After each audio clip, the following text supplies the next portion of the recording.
yours can end up with another man. To an extent that when the inheritances belong to you, you are in Lodeba, and someone who is not related to your father will be enjoying what belongs to you.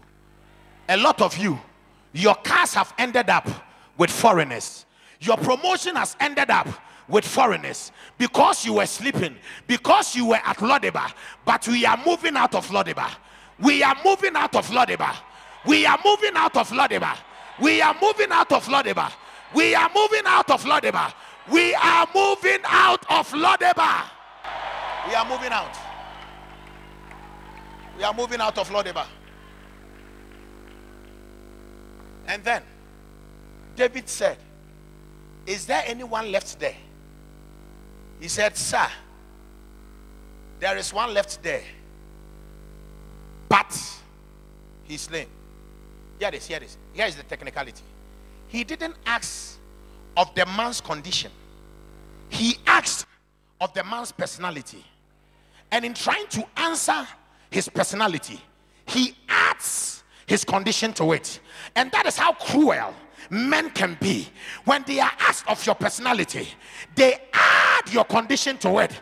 But thank God that before he asked of your personality, he knew of your condition, and yet he calls you. And he said, I'm not interested in the man's condition. If truly the man is an offspring of Saul, then bring him. And the Bible says that they carried him. He was lame. He wasn't born lame, but by reason of the negligence of his maid, he had become lame. Because when the kingdom of Saul was overthrown, the Bible says that the maid that kept Mephibosheth thought that she'll be killed, and in the effort of running away, he drops Mephibosheth, and that was when Mephibosheth became lame. For the first 5 years of his life, he wasn't lame, but the next after 5 years of his life, he became lame. Mephibosheth had become lame at a place called Lodeba. And Lodeba is a place of no communication. No www.com.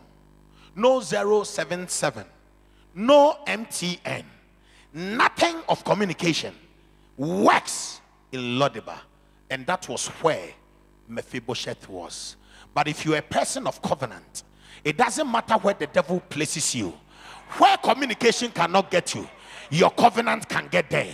Where no man can get you, by virtue of your covenant, you can get there.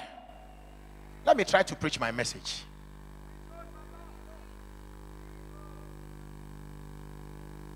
The Bible says that he was commanded to bring Mephibosheth. In those days, there was no wheelchair,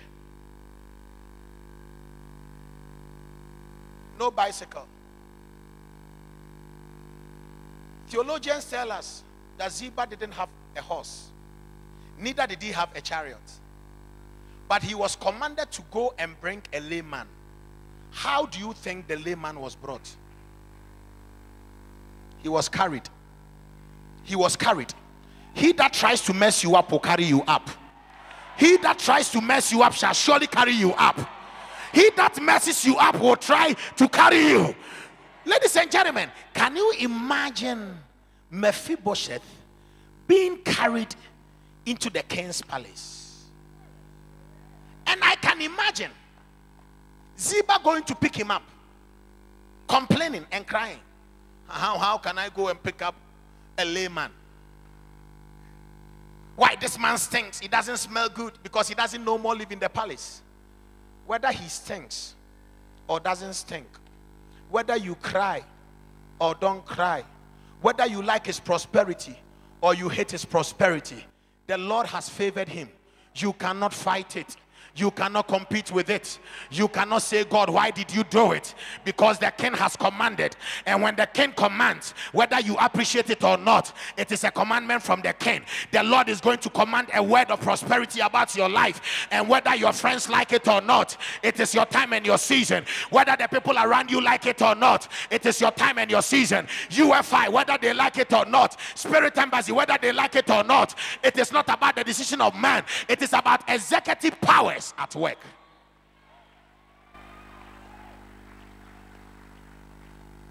It is about executive powers at work. When the Lord commands, nobody stops. You don't believe it? What impresses me most is that when Mephibosheth comes, the king said, you are always going to eat at my table.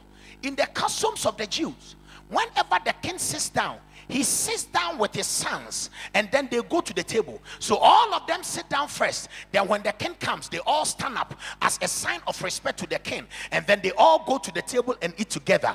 And then the king told Mephibosheth that from today, you are invited at the king's table.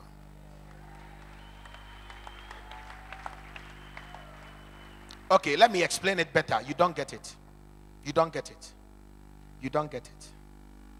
You don't get it. Let me try to explain it better. Can you imagine the children of David sitting down, ready to eat? David has appeared. He's sitting by the table. The sons of David said, Papa, can we eat? He said, we are waiting for a visitor. We are waiting for a visitor. But Papa, we are hungry. Papa says, not until the visitor comes. Nobody eats. We wait until the visitor comes. And whilst they are sitting at the table, they are waiting for a diplomat.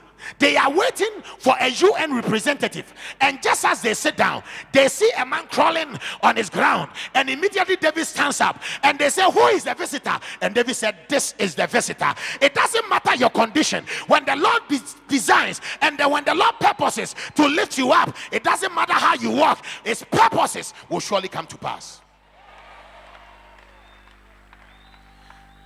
And in the customs of the Jews, sit.